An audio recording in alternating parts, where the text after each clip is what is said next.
Out for a drink at a rural vending machine, I glimpsed a towering figure spying on us from the dark, sending my coworker and me fleeing in terror, a memory that still haunts my sleep.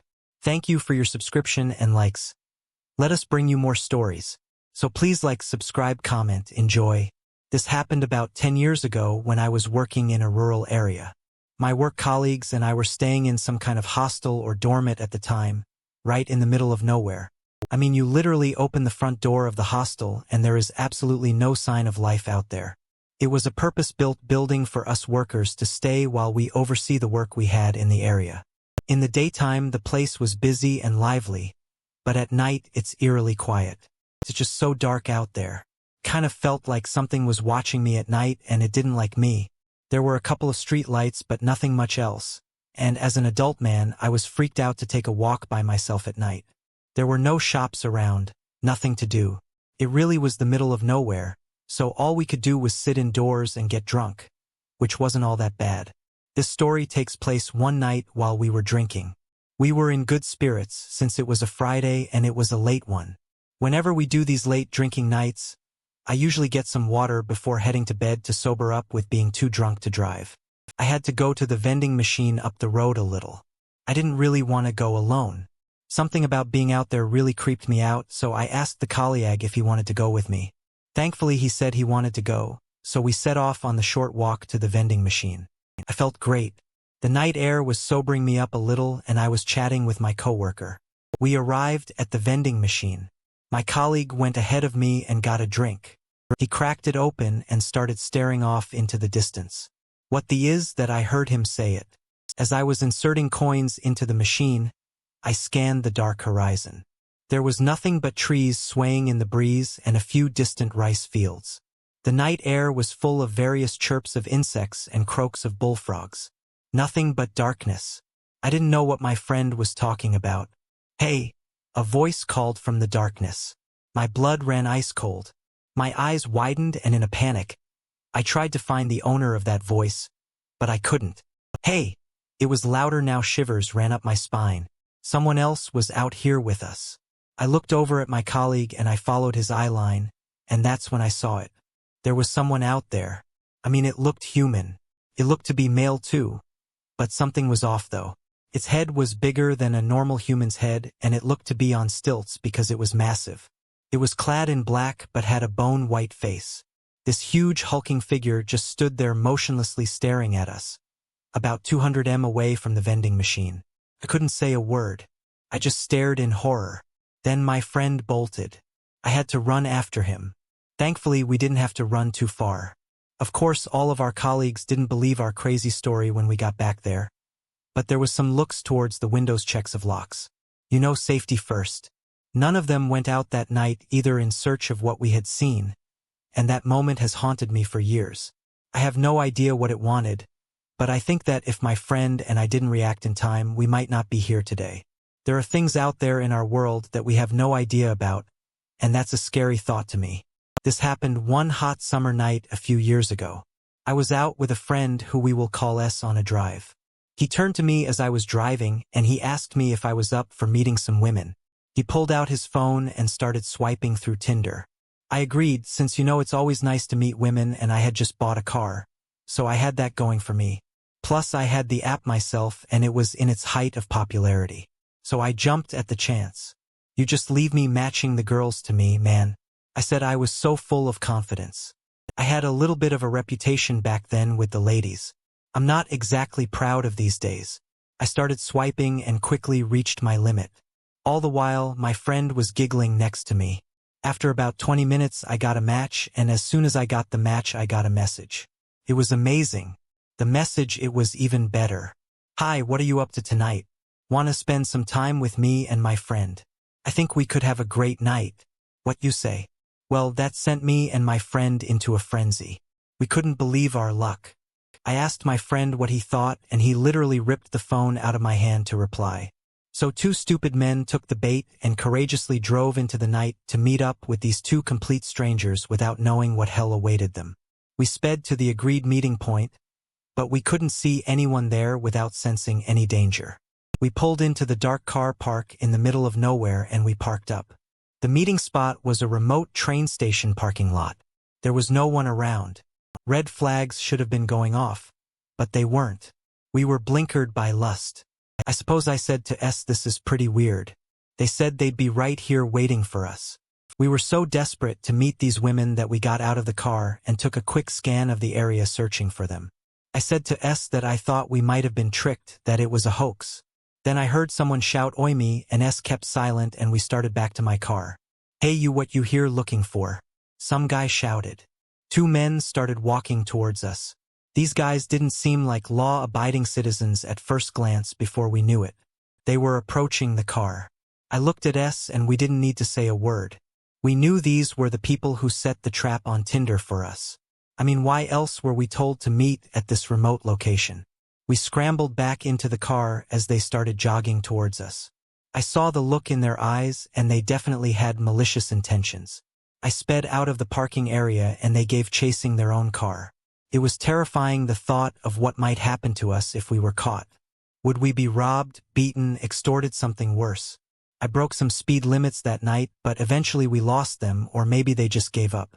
I was surprised they followed us for as long as they did. Maybe they wanted something we had, maybe my new car. I didn't want to go anywhere close to where me and S lived, just in case those weird guys were still stalking us from an unseen distance. We kept driving and agreed to make sure we were about an hour away from our town. We stayed away from our homes until 4:00 a.m. that night and then returned completely exhausted and nerve-wracked. Since that day, I've avoided dating apps. I have this ability to get tangled up with strange people once every few years or so. I'll try to explain this, but it is a weird one. I meet elderly men and women and middle-aged people. They always seem to be a little older than my parents. These people come up to me right out of the blue and speak to me as if I'm a close friend, and sometimes they even call me their teacher or their family member. I've never met any of them before, yet they seem to all think that they know me. I thought it was just some kind of prank. At first I thought I might even be secretly recorded for content, but no, they're adamant that they know me, and it is the strangest thing. I used to ignore these weird encounters at first and think of them as nothing but mistaken identity. But there have been too many now and I can't ignore it anymore, and this morning I had an encounter that proved divisive. It happened when I got off the train this morning. As soon as I got onto the platform, an older man came rushing over to me. He threw his arms around me and said, "Dad, it's you." I was used to meeting someone who thought they knew me by now, but a man older than me, probably older than my parents, calling me dad and hugging me. That was something else. I just thought to myself, this cannot be right. I froze. I mean, what would you do? I didn't know what to do. Everything around me seemed to dull, and I was just locked in that moment with a man, and it was just so weird. I snapped back to my senses and I told him that he was wrong. I wasn't his dad, but he wouldn't drop it. I told him politely at first he had the wrong guy, and then I had to get a little firmer with him. But that only served to irritate him. "Why are you pretending to be someone else?" he asked me. I was talking fast, babbling, really, because I wanted to get away from him. I told him that I had to go and there'd be a mistake and all these kind of excuses. But he wouldn't get away from me because our argument had heated up a little. We caught the attention of a station guard. The station guard tried to usher us out the station, but when the old man began to get angrier and angrier, he pulled us both into some kind of train station office room. He sat us down and asked us to explain. The old man started first and he told him what he thought was going on, and I watched the look of concern grow on the station guard's face. I guess at that point he was contemplating how to deal with him. He asked the old man why he was causing so much trouble, and the old man began to tell his story, and this is pretty much how it went. He said that his dad passed away when he was 20 years old. He said that normally when people die, their memories fade away and only their soul can be reincarnated. However, his father claimed to possess the power to pass on his memories to another as well as his soul. He promised that his memories and his experiences would live on through someone else and that he would see his friends and family again, but in a different body. He said that, of course, no one believed his father's promise at first, but members of his family kept saying that they had seen his father here and there. He began to believe that he might see his father again someday, and he triumphantly said that today was that day. The station staff and I must have looked so confused, because we were The old man looked to be fully composed. Now he was sure of what he was saying.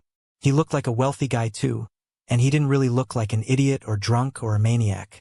He just kept repeating himself over and over about reincarnation of the soul and memories and how his dad chose me, because I am of a certain generational age and I couldn't make any sense out of it. When he finally took a break from speaking, the station guard told him that it was a simple case of mistaken identity. I thought to myself, more like a simple case of identity. The old man stared at him with a powerful look on his face and he said, "Could you ever mistake your dad for someone else?" The station guard continued to tell him that he was wrong, but the old man wouldn't listen. It was a pain in the ass. I was trying to find the right opportunity to leave. I got up. I had enough and I just turned to leave, and the old man stood up with me and presented me with a business card. It had his contact information on it. He wrote his personal address on the back of the card. I took it from him as a gesture. I guess I hoped that would be the end of it, and he grabbed my hand with both of his hands and said, "Listen, when you get your memories back, you call me okay, Dad." I looked at his business card and he was high up in a company I had heard of. I went home and checked the company's website and I saw his face right there on the homepage. Something struck a chord with me. He looked younger in that photo and kind of familiar. I guess I sat there insanely confused for a second. Then I thought to myself, maybe I should give him a call. It only happened this morning, but if something else terms of it, I'll be back to let you know. Hi, Jay. Here there have been no further posts by the original poster. One day I got a call from my boyfriend. His name's Akira. He was speaking in a frantic, desperate voice and he had something to ask me. "Hey, I've been called away on some urgent business. I need you to house sit my place for a while. Could you do that? It'll only be for about 2 days and you can go to your classes from my place. You got to help me. If anyone turns up, I don't think anyone will, but if anyone turns up, just say you're my girlfriend and that's why you're there. Just say that I'm on business and just get rid of them for me, please." Like I said, I don't think anyone will turn up though. But just in case, I didn't really understand the request, but I liked his place and it was closer to college. I figured I could just veg out and watch some movies all the time, so I happily accepted. So the first evening I was there, things went smoothly. I watched 2 DVDs. It got to about 8:00 and then my peaceful night was just disrupted. I heard thunderous banging coming from his front door. Some voice was shouting, "Open up. I know you're in there. Come out now." Obviously I was shocked and worried. I wondered if there was something I was doing that upset a neighbor. I was watching movies at such a low volume. I doubted that this was the case. I couldn't pretend that no one was home, because in Akira's entryway there's a small window and I had left the whole light on. So clearly it looked like someone was home, or so Aeroplace was just a cheap college door. The door was old and I wasn't sure it would stand up to much. It looked like a door you'd see at the back of a house, like a kitchen door or something. It had many dents and scratches in it. I was scared and alone, so I had little other choice than reply, "Akira's not here." I said, "Oh, you're putting on a woman's voice, open up. Now I know it's you." The voice behind the door shouted. I opened the little window I mentioned earlier and I said, "Akira is not here." Honestly, the second I finished stating those words, an arm burst through the window and a fist grasped a hold of my hair. The window was only about the size of an A4 piece of paper, but the guy who had a hold of my hair tried to pull himself through the window. Then suddenly the guy let go of me. I'm not sure if it was deliberately or accidentally. I was really scared and I didn't know why this was happening. So I called the Kira. I was hiding in the locked bathroom, terrified, waiting for him to answer his phone. When he finally picked up, he acted like he couldn't believe that happened. "Oh, what, really? Oh, whoa, how random, right?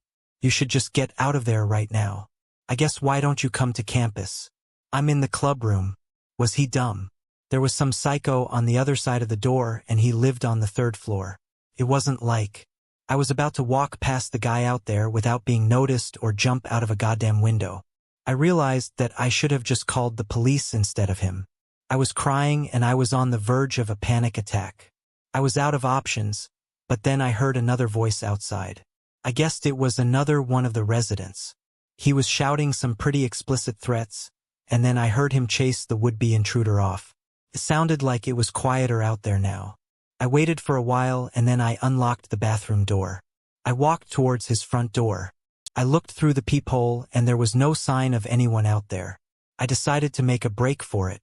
I was still scared, but I wanted some answers, so I headed to university to find Akira. In our college, they had a room called the club room. It's like a hangout spot. I went in there and Akira was in there with some woman I didn't know, watching TV and eating candy together. I shouted at him, "What the hell do you think you're doing putting me in that situation?" He then proceeded to tell me the following: "Oh hey. Sorry, this is my ex-girlfriend, E. She's been hiding out with me in the club room because she's being chased by her ex. He's all like abusive and stuff. Her ex suspected that me and Yumi were getting together. We are so not, though, anyway. I suspected that he might come looking for me at my place and looks like he did so. That's why I asked you to house sit my place, so that when he turned up, he would believe that I've got a girlfriend and nothing's going on with his ex. I guess that he would go crazy if he saw me in person. It was something like that. Sorry, it's hard for me to recall accurately. Clearly, he didn't seem to mind if the stalker ex of his ex was rough on me. Furthermore, I called him in a panic, worried for my life, and where was he sat? Comforting watching TV with this E. I was angry and I asked him outright, "So what, your ex is more important to you than I am?" He said something like this in response: "No, it's not like that. I just wanted to comfort the person who was the most in need." You know what, for you to say something like that to me, that's just disappointing. I'm really cold. I really didn't expect that from you. His ex-E looked at him and grinned, and the prick grinned back at her. I stood there indignant, thinking of a response. But something deep down inside me said he's not worth it. The only response I gave him was this: "I'm done with you. We're breaking up." On the way home, I stopped by his place and left a note on his door. Akira and Yumi are at the club room at college. After that, I just went home the next morning. I looked at my phone and there were 10 missed calls from Akira.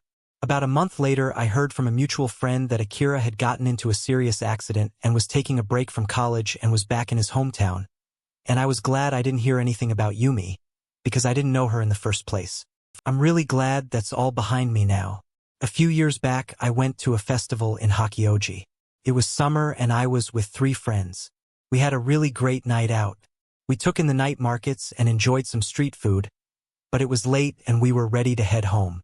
It was a hot and humid night, so we decided to pop into Starbucks. We figured it would be a great way to grab a cold drink and escape the massive foot traffic. Heading towards the station from where I sat, I could see the counter clearly. I was chatting with my friends about the festival, and in the intervals in our conversation, I naturally glanced towards the counter, as it was right there in front of me. I saw a guy wearing a long jacket, stood there at the counter. He looked like he was waiting for his drink to be prepared. I think he caught my eye because he was wearing a long jacket and we were in the height of summer. I was half listening to my friends but keeping an eye on this guy. It looked like he was talking to the woman behind the counter preparing the drinks. I thought that maybe they were friends at first, but then I realized that the woman at the counter was ignoring the man. She just went about her work in silence and apparent ignorance of the man at the counter. I thought that looked a little weird. I wondered if he was bothering her or even harassing her. I kept watching. I don't know why, but the guy in the jacket suddenly lunged his upper body over the counter towards the woman was rummaging around for something. I could hear the sound of it. I didn't know what the hell he was thinking. It looked like he was searching for something. The woman behind the counter didn't even seem to notice that anything had happened. I watched all of this unfold with an uncomfortable feeling in the pit of my stomach. Something seemed so wrong. After he rummaged around over the counter, he returned to the spot he stood in before the counter. I watched, and it still seemed like the barista didn't acknowledge his existence. He continued speaking to her, and she continued her work without hearing. Couldn't help but watch. Suddenly the man in the long jacket turned to face me and looked me square in the eyes. He looked shocked and surprised. You know, the look of someone being caught doing something they shouldn't be doing. It was like that in that instance. Something happened. Everything around me suddenly stopped. It was as if someone had hit the pause button on TV. There was a clear and audible sound. I don't know how to explain it best, but this is what it sounded like to me. It sounded like ice cubes were being dropped into a glass. You know that clanking sound of ice rolling around in a glass, that one. Then, as soon as I heard that sound, All the natural diegetic sounds around me returned. As soon as I heard the sound of ice tumbling into the glass, it was as if someone had unpaused my life. I instantly looked towards the counter, as it was right in front of me. The guy in the jacket was gone. I looked at my friends. They were still talking as if I hadn't zoned out. I asked my friends if they had seen what I had seen. Well, I asked them if they had seen someone weird by the counter and they said that they didn't. I don't know what the hell that was, but it remains a mystery to me. I wonder why he was bothering the barista. I have seen other weird things like this in my life, but nothing recently. Nothing since that man noticed me looking at him. Did you ever have a secret base or a hideout? As a kid, I think lots of kids used to build secret bases. Well, I found mine in the mountains. It was an abandoned cabin, and this experience takes place when I was in my 4th year of elementary school. I used to hang out with 2 kids from class, and it was when I was out with them that I discovered the cabin. We would always go out and play in the mountains. When we opened the door to the cabin, we saw cobwebs everywhere in there. It felt as if we had just entered a dungeon or something from a video game. We quickly realized that in the past someone must have lived there because there was furniture still there. Most of the furniture was busted up and unusable, but we were thrilled with our new discovery. It felt like it was ours, our new secret base. From that day onwards, we spent most of our time after school at our secret base. I took an old chair from my place up there and we would bring comics and snacks. It was awesome. We wanted to keep the secret base just for ourselves. We decided that no one else from our school or outside of the school was allowed in. So we pulled our money together and we bought a padlock and a latch and we installed it on the outside of the door and locked it whenever we left. We also installed a sliding bolt lock on the inside so that we could keep people out when we were in there each day at class. We would decide who would be the first person to get there, and that person would become the key holder for the day. Whoever came to the hut after that would have to use a secret signal, a special kind of knock, to gain access. The secret knock was simple. I remember it, and it goes like this: 2 knocks, pause, 1 knock, pause, and a final 3 knocks. Pretty cool, huh? So one day one of the 2 friends and I headed out to the secret base while we waited for our 3rd friend to come along. He was held up with some after-school activity. That day, after a while, my friend and I in the cabin heard a knock at the door. We both thought that it was our friend. I raced over to the door to unlock it and let him in, but my other friend grabbed my arm and whispered, "That's not our secret knock." A voice on the other side of the door, which kind of sounded like our friend, then said, "Hey guys, it's me, open the door."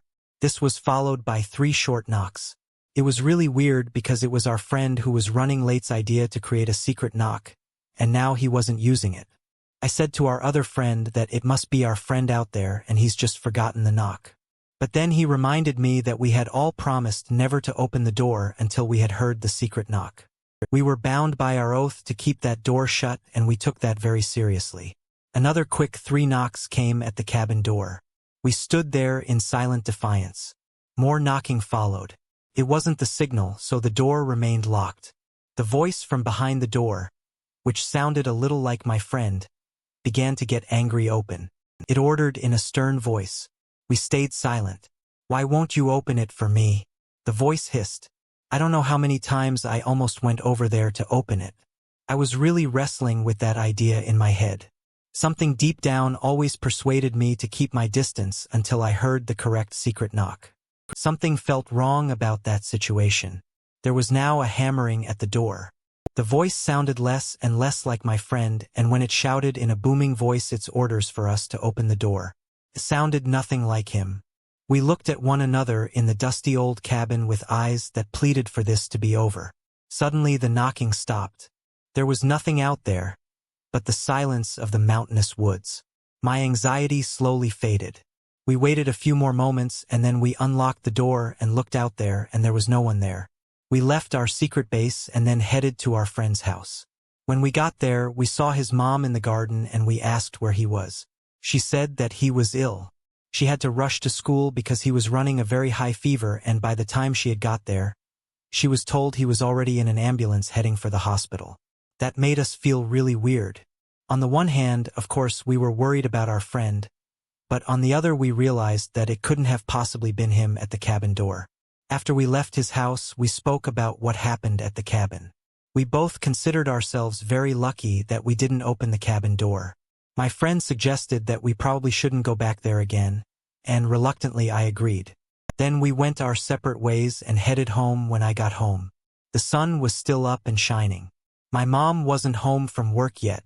I dropped my school bag in the lounge and grabbed a drink from the refrigerator. I was feeling pretty tired, so I laid on the sofa for a while and shut my eyes. I must have had my eyes closed for all of about 10 seconds when I heard a noise. There was a knock at the door. Our home had an intercom system a little bit like the Ring doorbells that are popular these days. If someone pressed the doorbell, then you would see who was out there on a little monitor inside the house. So I was wondering why someone hadn't pressed the bell. But I know that some people don't always press it. So I got up and I headed for the door, and then I stopped in my tracks. Something dawned on me. I recognized that knock, and it went like this. That was our secret knock. 2 knocks pause, 1 knock pause, and a final 3 knocks. My head was spinning. I heard the same knock again. This was no coincidence. I could see through the frosted glass. Whoever or whatever was out there was bigger than my friends. There was a dark hulking shadow looming in our front door. It felt like whatever was trying to get into our secret base had followed me home. The banging at the door got louder and louder, and I didn't know what to do. I called my friend, the one who was with me at the cabin, and after a few rings he answered the phone. I said, "Hey, you won't believe this." And he said the following what he had said. What to the exact rhythm of the secret knock. I was in shocked silence. Then another voice spoke through the phone, and it said 3 chilling words: "Open the door." That's all I can remember. I woke up and I was lying on the sofa. I wondered if it was all a dream, but I saw the phone lying on the floor. It was a corded phone. I went over and picked it up. There was no dial tone, only silence. I put it back in its cradle and I backed away from it. The next day at school, my friend said that he had heard someone knocking at the door, which sounded like our secret knock. I wonder if something from the mountains followed us. Maybe something happened in that cabin, and whatever it is, it still lives out there in the mountains. I heard stories of afflicted families. You know, disease-ridden families being sent away to live in the mountains, away from society and people to prevent the spread of disease in towns. I wonder if that had anything to do with that cabin. Whenever I see a full moon, it reminds me of a night when I was in my 2nd year of high school. For some reason still unknown to me to this day, my high school prohibited commuting by BCLE. The reason was so vague. I barely remember it, but it was something to do with promoting a healthy mind. Something about walking healthy mind. I don't know anyway. I lived just over a mile away from school, so it would always take a long time to walk to school from where I lived. I think it was about 2 weeks before summer vacation when this happened. I was forced to stay late at school. We had these club activities after class, and it seems like no one wanted to go home that day. Eventually we all decided to leave, and it was really dark out. I think it must have been about 9 p.m. My friends and I left school exhausted. This wasn't anything new, though we often enjoyed staying late, just not that late. We would all walk together, but en route our numbers would shrink. All my friends lived closer to school than I did, so I would always be the last one standing at around the halfway point. I would walk the rest of the way home alone. I would get off the main roads and walk the back roads. I'd go through dark alleyways and unlit streets in an attempt to shorten my walk home alone. Back then my family and I were living out in the sticks, pretty much in the middle of nowhere on the main road. The streets were bright and there were plenty of cars passing along. But these back roads, they were very dark and quiet. There were open fields either side of the roads, and it was pretty creepy. Walking there at night, that night in particular, was creepy. I felt a strange sense that something was wrong. I don't know if it was a kind of weak premonition, but I was suddenly aware of my surroundings and it felt like something was different. I had walked those roads for a few years, but I had never had a feeling like that before. It was eerily quiet. A gentle breeze was blowing and the moon was full. It was a cloudless night and I could see my surroundings. Well, then suddenly I was made aware of the source of my discomfort.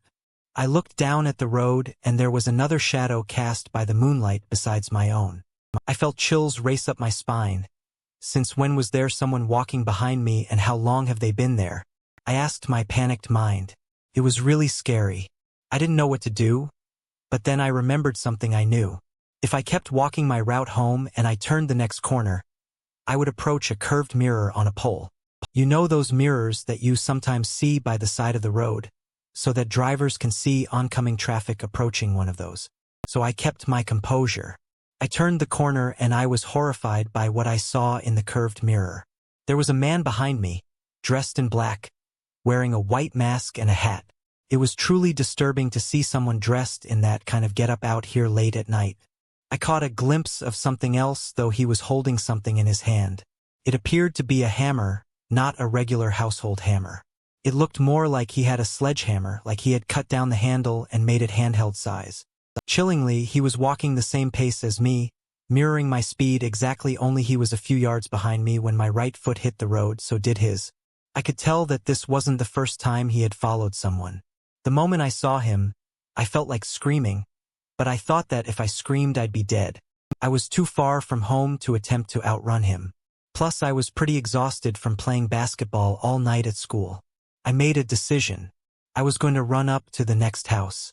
I saw, with the lights on, I passed 2 or 3 dark houses, utterly terrified with each step that it could be my last. Then I finally saw a house with some light. I walked right up to this stranger's house and opened the door and loudly said, "I'm home." I walked right in and shut the door.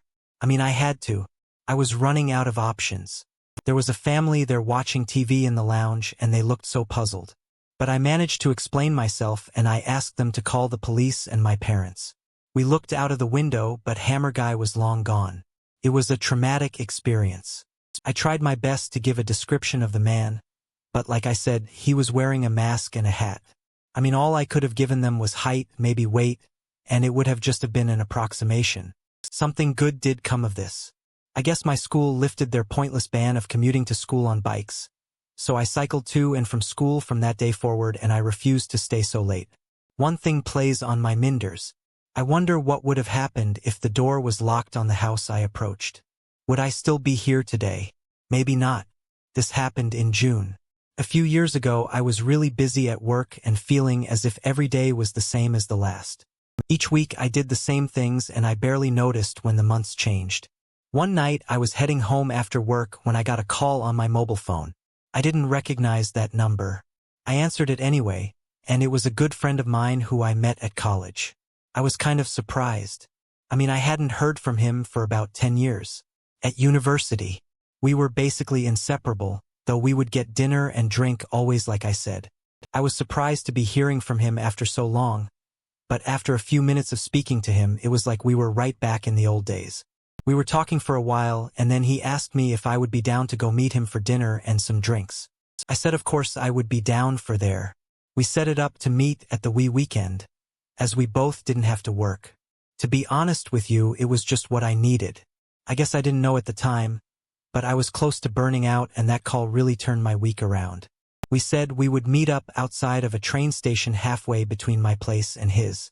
I was there at the right time, but I guessed he was running late or something, because I couldn't find him anywhere. After a little while, some guy was waving in my direction.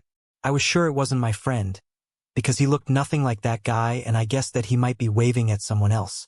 About a minute passed and he was still waving at me. He actually came jogging over towards me. When he got closer, I realized that it was in fact my friend from college. He said to me, "Hey man, I was waiting over there. I was on time." Honestly, he looked so different that there was no way I would have known it was him if he didn't come right up to me.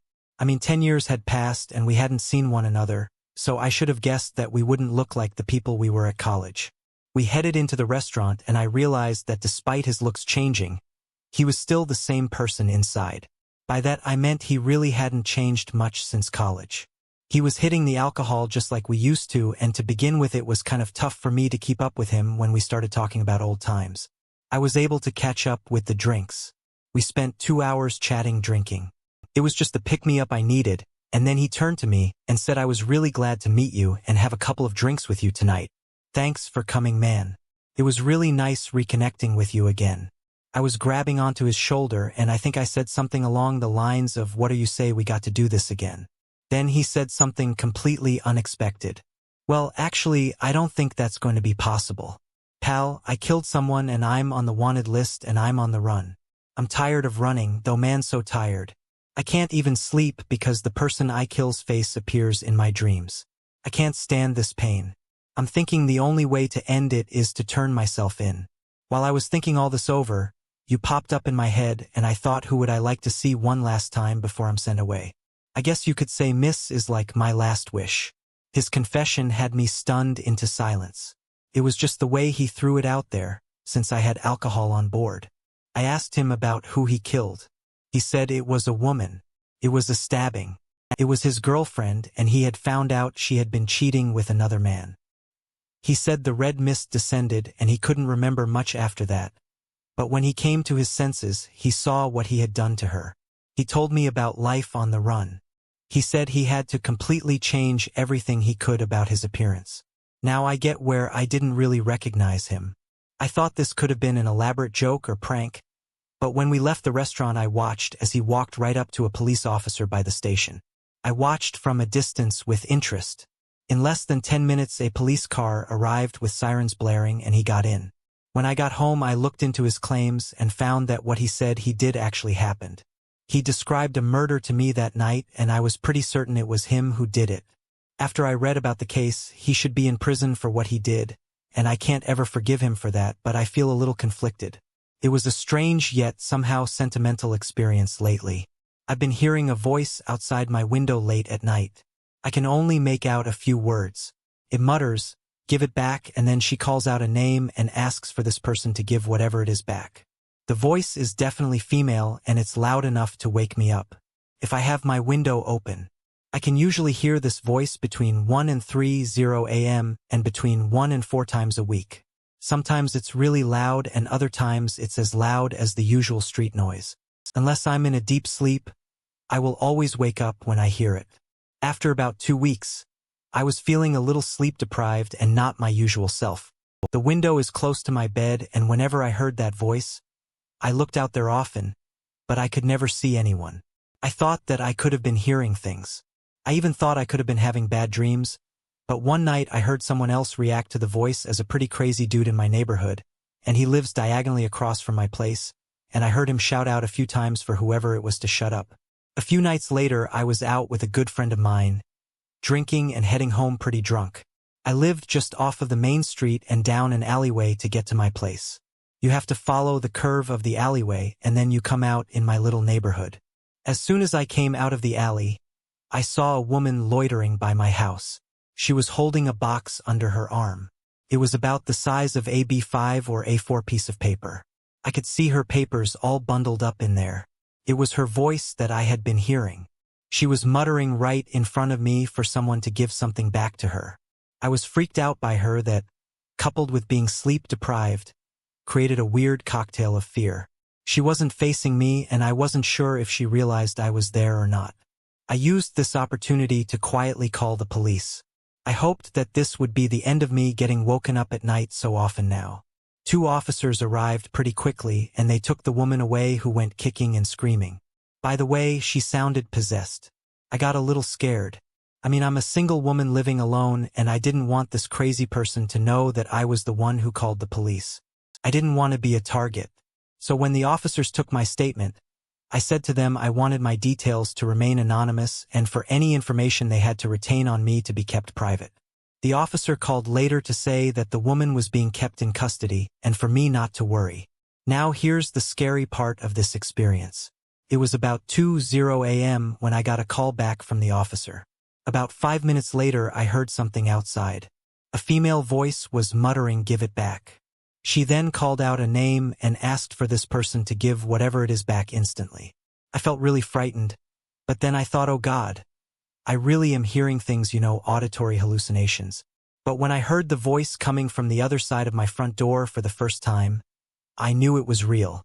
I stood there frightened and unable to move. Then the banging started. I backed away from the door and I grabbed my phone. I called the officer who had just called me and he told me not to worry. I frantically told him that there was someone at the door trying to get in. He came back to search for the would-be intruder and said that he couldn't find anyone in the area. He told me to keep all my doors shut and locked and try to calm myself down. I was pretty hysterical at that point. He said he would be back later to patrol the area just in case. Then, about 10 minutes after he left, I heard that dreadful voice from outside calling for someone to give something back to her. She was so much louder this time. I didn't want to call the cop again, for fear that this could all be in my head. I didn't want to seem crazy. I really didn't think I was. It all seemed very real to me. I didn't want to keep filling out reports every night.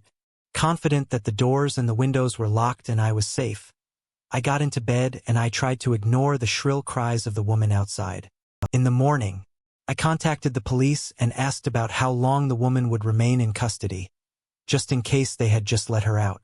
They said that since she really didn't settle down till about 5:00 a.m. and she was being violent, she stayed in the cells that night and she'd be checked later today. So in other words, the person who came to my door definitely wasn't the person who they arrested. Now that I think about it, the voices were similar, but not identical. They had the same kind of raspy, stale, stilted manner and quality to their voice, though I had a meeting at work that morning. I had to go, but I was scared to leave. I pulled myself together, though, and I timidly headed out the door. There were loads of dirty footprints all over the bottom half of my door. It looked as if it had been repeatedly kicked. I guess that was probably that banging sound. I took some photos and I headed off when the police came in the evening. I showed them the door and my photos once again. When night came, I heard the voice of a woman out there calling for someone to give something back to her. The police told me that they thought there was a group of these suspicious people in the area. They weren't able to provide me with a reason or a motive for their actions. That was it for me. I stayed with a friend the following night. The police were watching us that night. They patrolled both outside my home and my friend's home. They seemed a lot more concerned at that point. It was almost as if they weren't explicitly telling me I was being targeted, but kind of giving me that impression. They didn't find anyone that night, though. After that night, I stayed another night with my friend as the police patrols continued, but I never heard that voice again. Something weird did happen. 3 days later, I got a call on my home phone and I heard a voice muttering something unintelligibly. It was strange. I didn't put my number in the phone book. Usually I don't answer calls from withheld numbers, anonymous numbers, etc. But my niece was staying over that night and she picked up the phone. When she answered the phone, she said that she heard nothing but silence, and that was when she handed it to me. And as soon as I said hello, a voice started muttering something angrily to me. I'm kind of glad I didn't understand or hear what the voice said. I don't need to know what kind of curses or threats were attempted to be spat down the phone at me, because whenever I think about that voice I heard outside and the banging at the door, I get the idea that there might be more of these cult-like people who are seemingly intent on harassing me. I get really scared at that thought. I've racked my brain and I cannot think of a person, male or female, I have fallen out with, being in a relationship with, or even irritated who I thought could be capable of doing this to me. I'm glad it's all over with. I really am. Well, I consider it all over with since I haven't had another incident for a while. If anything happens, I'll post it here. Hi Jay. Here there have been no further posts by the original poster. This happened a long time ago when I was in college. I was renting this one-bedroom dump of an apartment. It was tiny. The area wasn't too bad, though it was in a really quiet residential place. Despite it being small, I didn't have much else to complain about. Well, that was until all the activity started. Weird things began to happen. For example, I woke up one morning to find a meter-long black hair in my mouth, and I would occasionally hear a baby crying in there in the dead of night. I regularly suffered with sleep paralysis and horrible nightmares. I lived in room 101 and I couldn't believe that I was the only person living in the block. It was quiet, real quiet. Occasionally someone would move in, but before long they would move out. I mean, there could have been other residents. For all I know, I just remember that all the apartments were pretty much empty all year round. On the upside, it meant that there were always places to park and I could play my guitar as loud as I wanted to without getting any noise complaints. I noticed that there were 4 apartments on the ground floor, but only 3 doors. I don't know why it was like that. I tried to figure it out. The apartments are shaped like the capital letter L, so from my apartment 101 up to 103, the doors are side by side, but there was a wall where apartment 104 should have been. The reason why I thought that there should have been an apartment there was because, like I said, There were 2 floors and the layouts of the apartments were the same, and there was an apartment 204 above where apartment 104 should have been. It was as if the doorway to apartment 104 had been covered by a wall. I tried looking in from the back. All of the apartments in this building had balconies. There were lots of artificial plants in 104's balcony, so you couldn't see anything from the outside. It drove me mad, and I really wanted to know what was in there. I thought about it a lot, and I arrived at the conclusion that all the creepy goings-on must be related to that wall apartment. I couldn't get in there or even have a look in there, so I kind of just lost interest. But it was quite fun to imagine what might be going on behind that walled-up apartment. I ended up living there for about 4 years, not by choice. I might add, college is expensive, but I finally finished college and I began my job search, and after a few months of employment I found a bigger and better place and prepared to move out. The timing felt right, as the building had just changed hands and there were ongoing renovations. The day before moving day, I was cleaning my room and I went outside to throw out the garbage. I opened the door to head out and I looked down the hall to see the renovations and how they were going. They were working on apartment 104 and they were breaking down the wall. I guessed that the new owner of the building wanted to maximize his income by adding another apartment. Smart move. I threw out the garbage and headed back to my apartment after some more cleaning. I headed to the nearby convenience store to grab something to drink. The wall was completely demolished by now and I could finally see inside. Better still, it seemed like the renovation crew were taking a break. I was thinking that this is the moment I finally find the cause of all the activity in the apartments, the sleep paralysis, the crying baby, all the spooky things. My heart was pounding in my chest. As I approached, I saw inside the apartment and it was covered in so much dust and soot. It was clear that no one had set foot in there for years, maybe even decades. I could see the main room and the layout was pretty much the same as mine. The walls were black. I thought it was more dust, but I took a closer look and noticed that there was something else written on the walls. The letters were very small, but they were there. I think the original color of the wall in that apartment would be white, because my walls were white and the letters were white.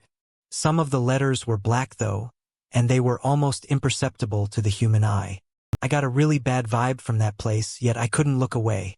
It was like I was staring at something more than just letters on a wall. Like there was something else in there. You know how you can look out at a body of water and your mind conjures up the idea of a deadly animal beneath the surface, like a shark or a crocodile. It was like that. My eyes were glued to the wall and to those letters. I couldn't make out what they said because they were written so small and I didn't want to go in there. It was all in Hirana on the right side of the wall. I was able to make out some letters. Masuya. It's not a word. I have no clue what it means, although once I read that word, I started to feel sick. It was time to leave. I wanted to be in a place where there were people, so I headed back to the convenience store. I pulled myself together after a while and then I headed home. It was my last night in that building and I'm glad that it went by without incident. The next morning, as I was putting my moving boxes in the car, I saw the entrance to room 104 was now covered up by some sort of tarp, so people couldn't look in there. I started to wonder if the renovation crew discovered something more sinister than I did. About 2 years after I moved out, I kind of forgot about the place. Well, that was until I was driving past my old neighborhood. On a recent day off, I decided to go take a look at the old place for nostalgia's sake. I was really curious to see if anyone was living in 104. I drove slowly along the back road which the balconies faced by the car park. I almost crashed when I saw something pretty shocking. Their 104 was walled up again. The plastic plants were back so you couldn't look in. Everything was how it was before. I couldn't believe my eyes. It was like I was looking into the past. I looked at my old place and someone was living there. Laundry was hanging out on the balcony. All the other rooms were still vacant, though there weren't even curtains in the windows. I have so many unanswered questions. What happens in that apartment block? What was the meaning of those words? Because whatever the renovation crew and the owner discovered in room 104 made them put everything back the way it was. What did they see in there? Does the person living in my old place have the same sleep paralysis issues, and do they hear the same strange noises as I did? One thing I do know is I won't be going back there. I feel so creeped out by that building.